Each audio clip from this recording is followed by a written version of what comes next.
Best framework, set the stage. So I always set the stage by saying, okay, today what we're going to do is we're going to start with the goals.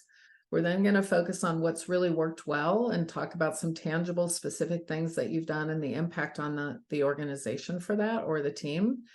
And then we're going to talk about some of the opportunities for development. At the end, we're going to go into a little bit around your professional development goals and how you're doing there. And then we'll start brainstorming some ideas for goals for next year. And at the end, I'm going to check for understanding just to make sure we're all on the same page. So I give people a framework or a roadmap so they know where we're headed.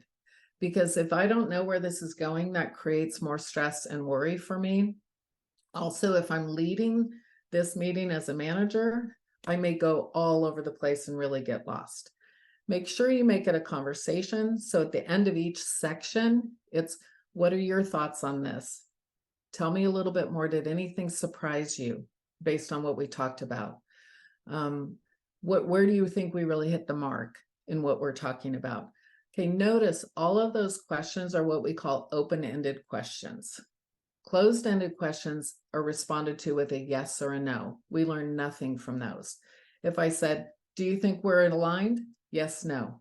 Do you agree with what I talked about? Yes, no. Those are closed-ended questions. Get rid of those. We want these nice open-ended questions. Where do you feel we're really aligned?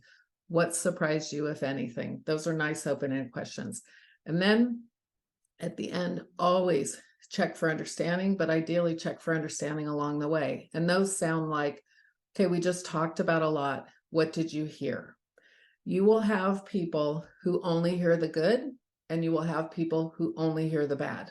So we want to make sure they heard the whole message.